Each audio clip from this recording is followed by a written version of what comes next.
चलिए स्टार्ट। देखो पहली बात तो करंट आई एंटर किया, करंट आई बाहर निकला और ये एक वायर है और बोला गया यूनिफॉर्म रेजिस्टेंस है, ठीक है। हर एक ईच लेंथ का रेजिस्टेंस आ रहा है, ऐसा मान के चलो। पहले ये बताओ, हमसे बोला गया find out magnetic field at the centre of this particular square loop. तो इस पे मैग्नेटिक फील्ड कितनी वायर्स के कारण होगा? 1 2 3 4 5 6, कंफर्म है। लेकिन ध्यान से देख, सिस्टमेटिक ऐसा बनाया गया है कि ये वाली लूप देख, ये वाली वायर, इस वाली वायर के कारण अगर मैं एक डीएल एलिमेंट चूज करूं तो what is the angle between D L and R vector? देखो डीएल इधर है और यहां से आर वेक्टर को भी ज्वाइन करो, तो डीएल वेक्टर और आर वेक्टर में एंगल कितना है? समझ से बोलो भाई। तो थीटा की वैल्यू 0, तो बाय सावर्ट के अकॉर्डिंग इस वाली वायर के कारण तो मैग्नेटिक फील्ड 0 है। कैसे? वैसा ही इसके कारण होगा, पक्का। तो इसको मैं नंबर दे दूं 1, इसको दे देता हूं 2, this is 3, this is 4, this is 5 and this is 6। तो अपन को ये तो समझ में आ गया कि मैग्नेटिक फील्ड जो है वो 1 और 6 के कारण क्या बचो? V1 is equal to V6 is equal to 0। अब जो मैग्नेटिक फील्ड में कंट्रीब्यूट करेगी वो कौन कौन सी वायर करेगी? एक तो ये वाली और एक ये वाली। सोचो अगर हर एक ब्रांच के रेजिस्टेंस आ रहे हैं, ये भी आर, इसका रेजिस्टेंस भी आर, इसका रेजिस्टेंस भी आर, इसका रेजिस्टेंस भी आर, राइट? तो जब यहाँ पे करंट आई एंटर करेगा, क्या करंट को दो रास्ते दिखाई देंगे? क्या इक्वली डिस्ट्रीब्यूट होगा या रेशियो अलग अलग हो जाएगी? इक्वली कैसे हो सकता है? ऊपर रेजिस्टेंस 3R मिलेगा, नीचे R मिलेगा, तो इक्वली तो नहीं होने वाला। तो इसमें मान लिया लेट्स से I1 करंट और इसमें मान लिया डायरेक्ट, अगर ये भी I2 है तो ये भी I2 है तो ये भी I2 है, क्योंकि सीरीज है। सीरीज में क्या चीज सेम रहता है बच्चों? सभी बच्चे बोलेंगे बेटा वेरी गुड। तो इसके कारण मैग्नेटिक फील्ड निकाल लो। ये तो कंफर्म है, I को चेंज करके, बस I अलग होगा, बाकी D अल्फा बीटा सब सेम रहने वाले हैं। तो देखो it's a finite wire. Finite wire के कैसे निकालते हैं? जिस पॉइंट पे कैलकुलेट करना है उस पॉइंट से परपेंडिकुलर लाइन ड्रॉ करे वायर पे। ये बताओ ये D बना, अरे हाँ है ना, बोलो D की वैल्यू बोलो। ये A है ना, स्क्वायर है तो ये A/2 हो गया, नहीं आया बच्चों? और बोलो भाई, इसके दोनों एंड्स को ज्वाइन करो तो ये अल्फा बना बच्चों और ये क्या बना बच्चों? बोलो अल्फा और बीटा की वैल्यू 45 45। तो D की वैल्यू तो आ गई A/2, alpha is equal to beta is equal to 45 degree. अब यहाँ पे देखो मैग्नेटिक फील्ड की डायरेक्शन, वायर मतलब करंट पाम बाहर, तो इसके कारण तो बाहर, इसके कारण, इसके कारण और इसके कारण भी, तो इन तीनों के कारण अंदर है।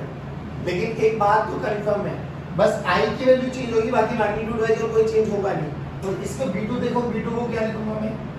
V2 this is equals to mu naught I1 4 pi, D की वैल्यू रखो A/2 sin 45 plus sin 45, 2 sin 45।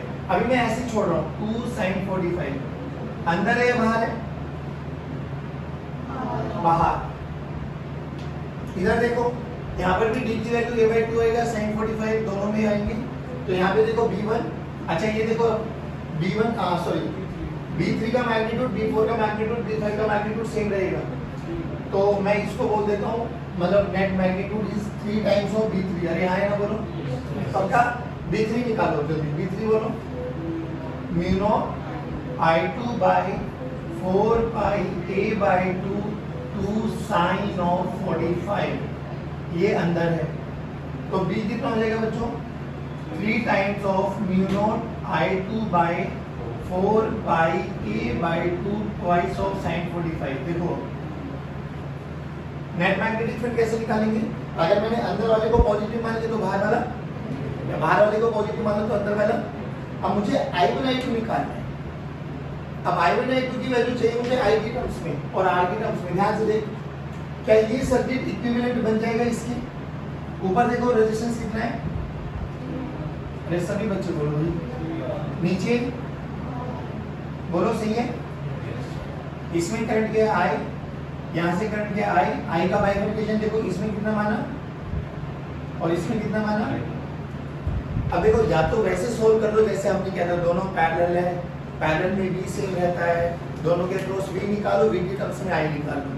लेकिन हमें अगर v नहीं पता तो हम i1 और i2 को i और r की टर्म्स में निकाल सकते हो। उसका छोटा सा फॉर्मूला देख लो ध्यान से, डायरेक्ट, और ये आप करंट इलेक्ट्रिसिटी में भी यूज कर सकते हो। अगर दो पैरेलल है तो देखो i2 को कैसे निकालोगे, ध्यान से सुनो। i2 is equal to total current क्या है सर्किट में i, उसके ऑपोजिट वाला resistance into r divided by total resistance of the circuit. r में r को तो i2 की वैल्यू कितनी आ गई। अब इधर आ जाओ, i1 निकालो, i1 बोलो चलो, i1 this is equals to i उसके ऑपोजिट वाला resistance divided by total resistance. r ने r को मारा तो i1 की वैल्यू आ गई देखो 3i/4। रखो i1 i2 की वैल्यू चेक कर दे जल्दी, बोलो अब सब बच्चे अप्लाई करेंगे। ये निकाल दे पहले b2, देखो b2 की वैल्यू म्यू नॉट, अच्छा यहाँ पे कैंसिल आउट करो, ये 2 ने 2 को कैंसिल आउट किया, यहाँ पे 2 बचा, 2 ने 2 को कैंसिल आउट किया तो म्यू नॉट i1 की वैल्यू देखो 3i/4, i1 की वैल्यू आ गई 3i/4। नीचे क्या बचा pi into a sine of 45, net magnetic field बाहर, सही। अब ये वाली देखो, ये वाली मैग्नेटिक फील्ड देखो बच्चों 3 इंटू म्यू नॉट। अब यहाँ पे i2 की वैल्यू रखो, i2 की वैल्यू कितनी है i/4 इंटू i/4।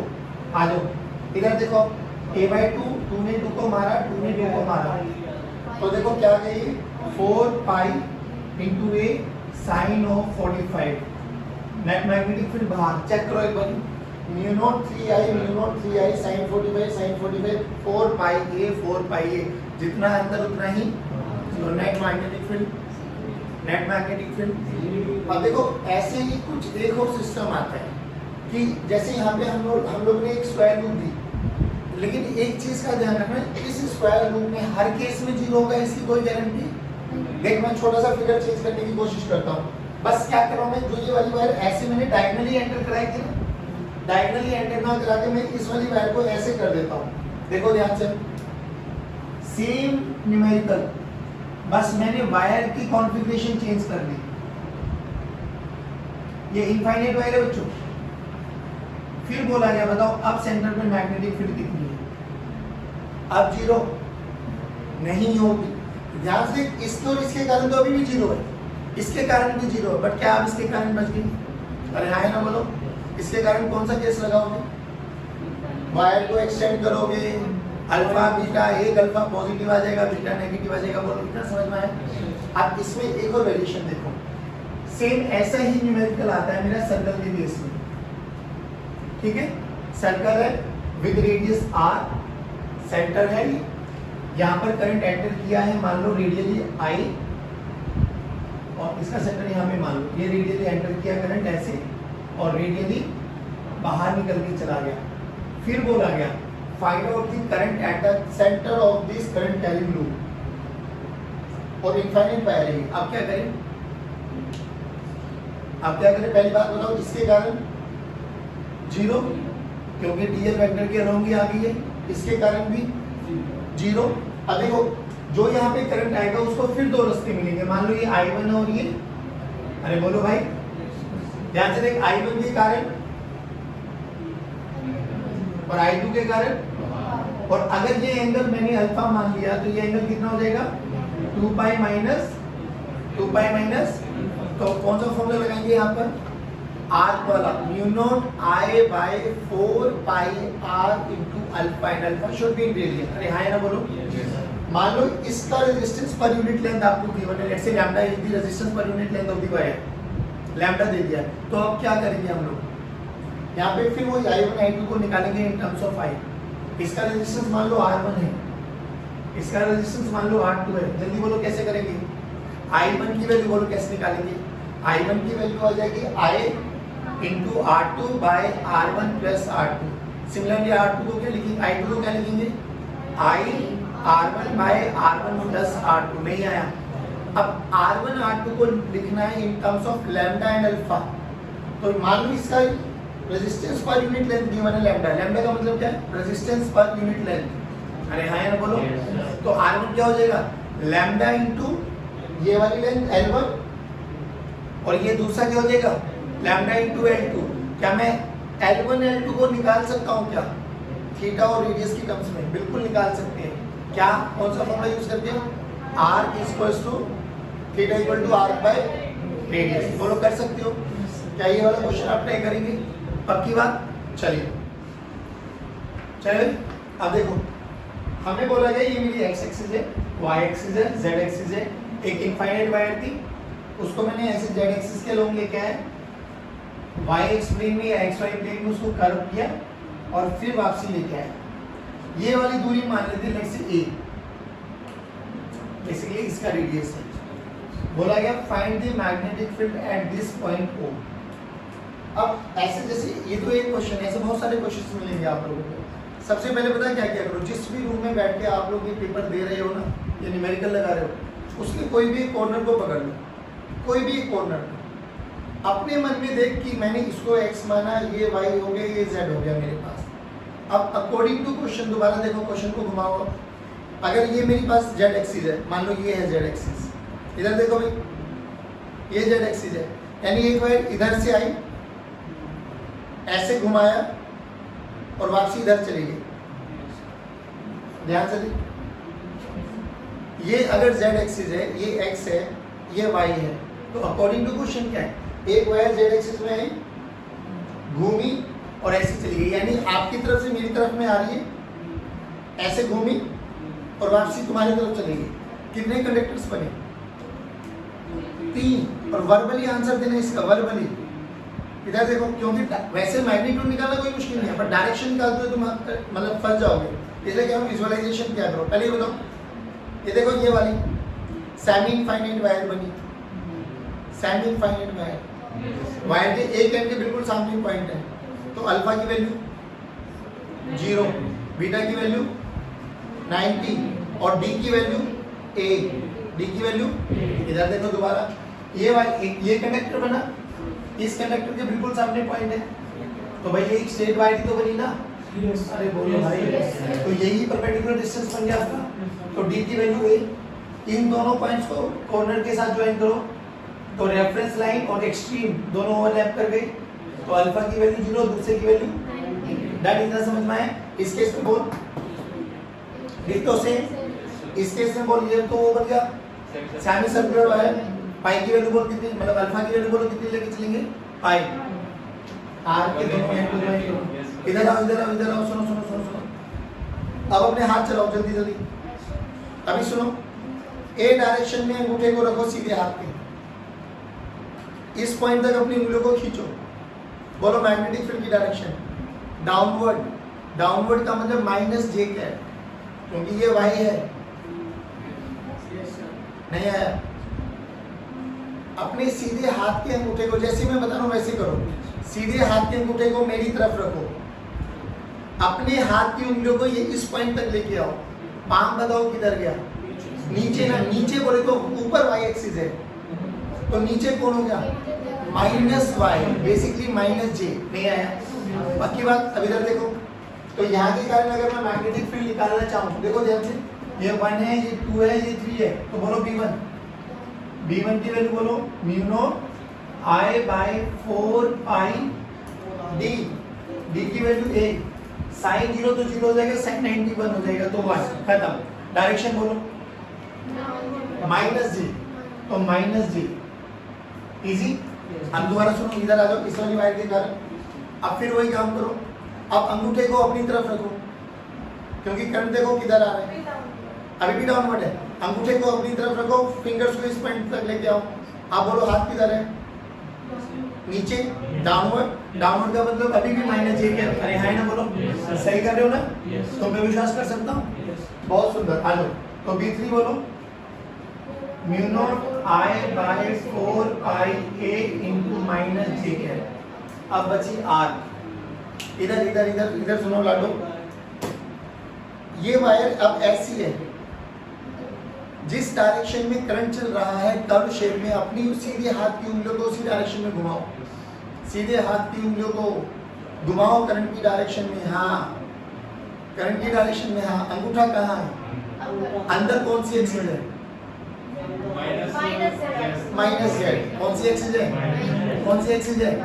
तो मैग्नेटिक फील्ड का फॉर्मूला बोलो बिल्कुल, mu naught I by 4 pi R into pi. 4 R बोलो बाबा, तो आर की वैल्यू 2 है। नहीं बाबा, सुन मेरी बात तो सुन। Mu naught I by 4 pi R into alpha. Pi के पाई को मारा, अब आर की वैल्यू यही तो है। हाँ, रेडियस तो गिवन नहीं है, सेमी सर्कुलर वायर है ना, उसके सेंटर में तो निकालना 4 इनटू a, और ये कहाँ पे बनी? Minus k cap. नहीं आया? बोलो इतना समझ में आया? अब क्या करना है, इधर देखो, नेट मैग्नेटिक फील्ड कैलकुलेट करने, इन दोनों को ऐड कर दो। तो अब यहाँ पे तो ऐसे छोड़ दो भले, v1 v2 v3, और उसमें वेक्टर फॉर्म में लिखना चाहते हो तो वेक्टर फॉर्म में बोलो क्या लिखी जाएगी? b net magnetic field eight o is nothing but twice of mu naught I by 4 pi a minus j cap plus mu naught I by 4a minus k cap। बोलो आया नहीं आया समझ में? That would be your magnetic field। Done? पक्का? एक question दे रहा हूँ, करके दिखाना। अब इस क्वेश्चन में और पहले वाले क्वेश्चन में थोड़ा सा चेंज आएगा। पहले वायर z एक्सिस के लॉन्ग आई थी, घूमी थी, z एक्सिस के लॉन्ग चली गई थी। अब देखो क्या हुआ। अब थोड़ा इमेजिन करना है ऐसे, हेलो इधर देखो, डन है? ये x, y और ग्रीन वाला z। अब आई ऐसे आई, ऐसे घूमी और नीचे चली गई, नीचे देखो ना, y एक्सिस के पैरेलल। मैं फिर क्या विजुअलाइज कर पाने को मेन काम है।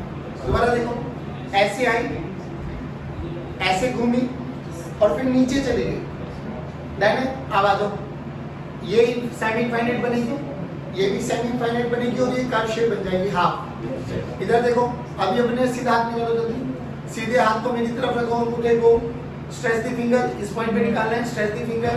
पाम किधर है? तो इस वाली वायर के कारण, इस वाली वायर के कारण मैग्नेटिक फील्ड माइनस जी। सब बच्चे बोलो। अब इसके कारण देखो, इसके कारण ए वायर को ढूंढ ढूंढ ढूंढ ढूंढ, इन्वर्ट कौन है? माइनस के। डन है? अब ये देखिए, अब इसमें जब नीचे जा रहे हैं तो अपने सीधे हाथ के अंगूठे को डाउनवर्ड डायरेक्शन में रखो, स्ट्रेच द फिंगर, मेरी तरफ आ रहा है ना। हाँ, तो बस मेरी तरफ कौन है? माइनस के। नहीं आया? नहीं आया? स्ट्रेच द फिंगर, अंगूठा नीचे, मेरी तरफ आ रहा है ना। तो इसके कारण क्या है? माइनस, इसके कारण माइनस जे, इसके कारण माइनस के, और इसके कारण माइनस के। नहीं आया? और मैग्नीट्यूड वही है, mu naught I by 4 pi a, mu naught I by 4 R, mu naught I by 4 pi a. इस क्वेश्चन को देखो, आराम से सुनो। This is y, this is x and this red वाली इज जेड। तो बेसिकली ये तीनों की तीनों एक्सिस वही है, x, y and z are mutually perpendicular to each other। ठीक? ऐसे ये x बना दी मैंने। ध्यान से देख, ये z है। अब देख क्या हुआ, एक वाली वायर ऐसे आ रही है पैरेलल टू z एक्सिस, देखो ना ये वाली वायर, और ये वाली वायर भी पैरेलल टू z एक्सिस आ रही है। ये तो बहुत इजी है बट देखने में कॉम्प्लिकेटेड है बस, बाकी इससे भी इजी क्वेश्चन है वो। दोबारा सुनो, ये कौन? y, ये कौन? ये कौन? तो इसका -a,0,0 कोऑर्डिनेट कहाँ पर है? यहीं पे तो है। तो यानी एक वायर ऐसे जा रही है, स्ट्रेट वायर, और एक वायर यहाँ पे जा रही है। बोला गया इन दोनों वायर्स के कारण मैग्नेटिक फील्ड कैलकुलेट करो ए पॉइंट पर, ऑरिजिन पर, सी पॉइंट पर। मैं तो कह रहा हूँ कोई भी पॉइंट ले लो आप अपनी मर्जी से, जहाँ पर भी निकाल सकते हो। अब इन क्वेश्चंस को करने के लिए ना थोड़ा सा हम लोग रिजॉल्व करते हैं चीज़ों को। देखो सुनो ध्यान से, जब मैं फिर कह रहा हूँ बेटा ये सारे क्वेश्चंस विजुअलाइजेशन के हैं बस। अगर तू विजुअलाइज कर पाए ना कि वायर का स्ट्रक्चर किधर जा रहा है, तो बाकी क्वेश्चन में है कुछ नहीं, जो रूल्स अभी तक पढ़े सेम वही रूल्स एप्लीकेबल है। इधर देखो ध्यान से। अब जब आप इधर से देख रहे हो जेड एक्सिस के साइड पे खड़े होके, ठीक, अब इसको देखो मैं कन्वर्ट करना सिखाता हूँ 2 डायमेंशन, ये 3D पिक्चर है। अब 2D में देखो कैसे कन्वर्ट करेंगे। पहले ये बताओ, ये जेड एक्सिस है तुम्हारी तरफ, अब तुम इस वाली वायर में करंट तुम्हारी तरफ आ रहा है, तो जब तुम जेड एक्सिस के साइड से खड़े होकर देख रहे हो तो करंट तुम्हें बाहर आता हुआ दिखाई दे रहा है। अरे हाँ है ना, बोलो पक्की बात। और ये वाला करंट भी कहाँ आता दिखाई दे रहा है? बाहर। देखो अब इस 3D का 2D वर्जन कैसे बनाता हूँ, ध्यान से सुनना बालक। ये मेरी एक्स, ये मेरी वाई, अपन इसको जेड एक्सिस के साइड में सामने से खड़े होकर देख रहे हैं, और जेड एक्सिस में हमें करंट कैसा दिखाई दे रहा है? बाहर आता हुआ। बाहर आता हुआ मतलब यहाँ पर एक डॉट बना दो। बाहर आता हुआ मतलब ऐसे क्वेश्चन अपन कर चुके हैं, कल ही किया है, या तो 3 4 क्रॉस डॉट डॉट डॉट नहीं आया ना सब। कल ही टाइप के क्वेश्चंस नहीं किए थे कि यहाँ पर एक इनफाइनाइट वायर है, करंट अंदर जा रहा है, ये 3 मान लिया जाता है, ये 4 मान लिया था, ये 3 मान लिया था, डन है ना? बिग तो देख बन गया ना उसी का रेप्लिका। क्या ये क्वेश्चंस नहीं करे? अब अगर कर दिए तो देख ध्यान से, अब सुने बिल्कुल आराम से। हमसे बोला गया ये दूरी ए है, ये दूरी भी ए है, और जिस पॉइंट पे निकालना है वो दूरी भी ए है। सभी बच्चे रिप्लाई करेंगे प्लीज। बोला जाए find out magnetic field at this particular point, तो इस पॉइंट पर मैग्नेटिक फील्ड पहले इसके कारण निकालते फिर इसके कारण निकालते। ये इनफाइनाइट वायर है, करंट बाहर जा रहा है। बच्चे इधर देख, इनफाइनाइट वायर है, करंट बाहर आ रहा है। अगर करंट बाहर आ रहा है तो अंगूठे को बाहर रखो, stretch the finger when you have to calculate magnetic field. पहली बात तो ये तो बना डी। अरे है ना, बोलो अरे बोलो भाई। तो ये और इस डी पे परपेंडिकुलर है मैग्नेटिक फील्ड, यानी मैग्नेटिक फील्ड यहाँ पर ये है, ये 1 है तो इसको मैंने V1 लिख दिया। V1 की वैल्यू बोलो, mu naught I by 4 pi d sine alpha plus sine beta. Infinite wire है तो अल्फा भी 90, बीटा भी 90, साइन 90, साइन 90, 1 1 प्लस 1 2, 2 ने 2 को मारा। क्या मैं d की वैल्यू एक ही टर्म्स में निकाल सकता हूँ? Under root of a square plus a square यानी root 2a। Very good, d की वैल्यू आ गई रूट 2a। नहीं आया पक्का? दैट बहुत सुंदर आ गया यहाँ पे। तो v1 की वैल्यू देखो क्या गया, mu naught I by root 2a into pi into D. सही किया? पक्की बात? आ जाओ इधर देखो, करंट बाहर, अच्छा 2 ने 2 को मारा, हाँ वेरी गुड। इधर देखो करंट बाहर, stretch the figure when you have calculate magnetic field. अभी चेक करते, इधर देखो करंट बाहर, stretch the figure when you have to calculate magnetic field, यानी इधर जाएगी। अरे हाँ ना, बोलो पक्की बात। इधर आ जाओ, हाँ अच्छा ये डी हट जाएगा, हाँ वेरी गुड। क्योंकि डी की वैल्यू हम लोग ने वहाँ पे रख दी है। इधर देखो तो ये वाली लाइन है बच्चों हमारे पास, और इस वाली लाइन पे परपेंडिकुलर कौन आएगा? इस वाली लाइन पे परपेंडिकुलर आएगा जो भी आएगा। आप इसको ऐसे डॉटेड में रिप्रेजेंट कर दो, और ये मान लो हमारा ये सेकंड है तो ये V2 है। ध्यान से रखना V1 और V2 में एंगल कितना आएगा? 90 डिग्री। कितना आएगा? क्या V2 का भी मैग्नीट्यूड वही रहेगा? सिमेट्री है डिटो, तो V2 का भी मैग्नीट्यूड वही आ जाएगा। कितना बच्चों? Mu naught I by 2 root 2a into pi. V2 इधर, V1 इधर, नेट मैग्नेटिक फील्ड किधर, जो कि दोनों का मैग्नीट्यूड सेम है, तो क्या एंगुलर बाइसेक्टर पे जाएगा? बोले तो 45 डिग्री पे आ जाएगा। अरे हाँ है ना, बोलो कोई दिक्कत? अब इस पॉइंट पे पूछा गया कि calculate magnetic field at origin. आ जाओ, करंट बाहर, स्ट्रेच द फिंगर, यहाँ पे मैग्नेटिक फील्ड कहाँ है? ऊपर। मैग्नेटिक फील्ड कहाँ है? यानी V1 ऊपर है। इधर देखो करंट बाहर, मैग्नेटिक फील्ड नीचे है। ध्यान से देख, दोनों सिमेट्री है, तो V1 और V2 बराबर रहेंगे, कैंसिल आउट ईच अदर। नहीं आया इस पॉइंट पर बोलो, कहाँ पे बोला है? C पर, तो C पॉइंट बोलो ये रहा। इस वायर से C पॉइंट कितनी दूरी पर है? A ए, तो 3a। अरे हाँ है ना बोलो, यानी अब b की वैल्यू इस वाली वायर के लिए क्या हो जाएगी 3a, और इस वाली वायर के लिए d की वैल्यू क्या हो जाएगी a। नहीं आया, अल्फा और बीटा अभी भी 90 डिग्री है। डायरेक्शन देख लो बस, ऊपर b1 की वैल्यू ऊपर, b2 की वैल्यू ऊपर, दोनों ऐड कर दो बस। बस याद क्या रखना है, b1 के लिए जब d की वैल्यू रखो तो 3a रख देना, और b2 के लिए d की वैल्यू रखो तो a रख देना। तो जल्दी बोलो b1 का formula mu naught i by 4 pi 3a into 2, cancel out कर देना बाद में। b2 की वैल्यू बोलो mu naught i into 2 by 4 pi into a। क्या कर सकते हो, यस या पक्की बात, कोनो दिक्कत?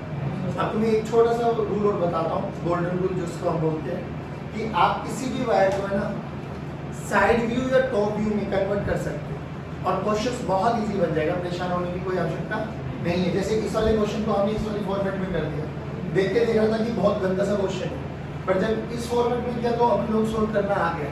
सेकेंडली आप लोगों को अपने सीधा हाथ चलाना बहुत अच्छे से आना चाहिए।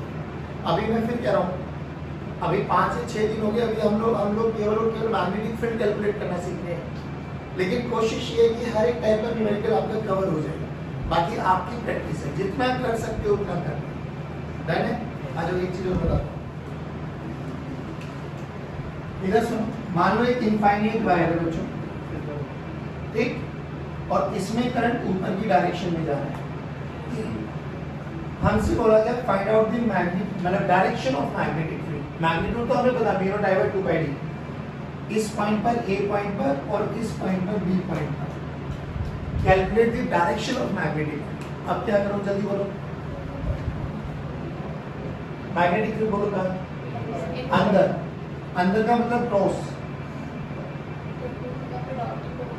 डॉट। यानी अगर आप थोड़ा सा इमेजिन कर पाए, मैग्नेटिक लाइंस कैसे चल रही होगी, यहाँ से बाहर आ रही होगी अंदर, फिर घूम के आई होगी बाहर और अंदर। देखो ऐसे, ये करंट है ऊपर, तो मैग्नेटिक फील्ड लाइंस ऐसे घूम रही है, यानी लूप्स में। अरे आया ना बोलो, नहीं आया समझ में? पक्की बात। अगर मैग्नेटिक फील्ड लूप्स में घूम रही है तो मैं किसी भी पॉइंट पे देखूं तो ये उसका रेडियस बन जाएगा, यानी यहाँ पर एक छोटा लूप बनेगा। किस पॉइंट पे देखूं तो बड़ा लूप बनेगा, किस पॉइंट पे देखूं तो और बड़ा लूप बनेगा। ये आया ना बोलो? क्या बेसिकली मैं कह सकता हूँ कॉन्सेंट्रिक सर्कल में ड्राइव करने वाली है। पक्की बात। चलो अब देख, अगर इसी का रेप्लिका मुझे बनाना है एक टॉप व्यू से, यानी मैं इससे इसी वायर को ऊपर से देख रहा हूँ, तो मुझे करंट कहाँ आता दिखाई दे रहा है? बाहर। ऐसे समझ कि इसमें पानी फ्लो कर रहा है, तो साइड से देखें तो हमें पानी ऐसे जाता हुआ दिखाई दे रहा है ऊपर। अरे है ना बोलो? जब हम ऊपर छत से देखेंगे तो पानी हमें बाहर आता हुआ दिखाई देगा। पानी बाहर आने का मतलब क्या हुआ? डॉट। अब ये डॉट मैग्नेटिक फील्ड नहीं है, ये डॉट है कि करंट बाहर जा रहा है इस प्लेन के। अगर करंट बाहर जा रहा है, मेरे से पूछा जाए इस पॉइंट पर मैग्नेटिक फील्ड बताओ, तो अंगूठे को रखो बाहर, stretch the finger when you have to calculate magnetic field. बोल कहां है? ऊपर। अरे बोलो इस पॉइंट पे कहां है? मेरे से 4 पॉइंट पूछ लो ना मैं, यहाँ पे बताओ, यहाँ पे बताओ, यहाँ पे बताओ, यहाँ पे बताओ। चलो ये करंट है, पहले करंट को साइड व्यू में देख रहा था तो पूरी वायर दिखाई देगी। अभी इसी वायर को मुझे प्लेन में लेके आना, तो या तो डॉट होगा या क्रॉस होगा, या तो करंट बाहर आता दिखाई देगा या अंदर जाता हुआ दिखाई देगा। तो बोलो करंट बाहर, स्ट्रेच द फिंगर। तो यहाँ पे मैग्नेटिक फील्ड है, यहाँ पे लेफ्ट, यहाँ पर, यहाँ पर, हाँ ये यहाँ पर। यानी अगर ये 70 है तो इसको अगर मैं x मानकर एक रेडियस ड्रॉ कर दूं, एक सर्कल ड्रॉ कर दूं, तो क्या रियलिटी में मैग्नेटिक फील्ड लाइंस ये एग्जिस्ट करेंगी? तो ये और ये सेम ही तो था, और साइड भी तो टॉप व्यू है। किसी भी पॉइंट पर if you want to calculate the direction of magnetic field, तो क्या करो? सिंपली टेंजेंट ड्रॉ कर दो। अरे हाँ या ना बोलो? अरे हाँ या ना बोलो? क्या ये डायरेक्शन आ जाएगी मैग्नेटिक फील्ड की? पक्का? चलिए बच्चों, आज की कक्षा को यही समाप्त करते हैं। जय हिंद, गॉड ब्लेस यू।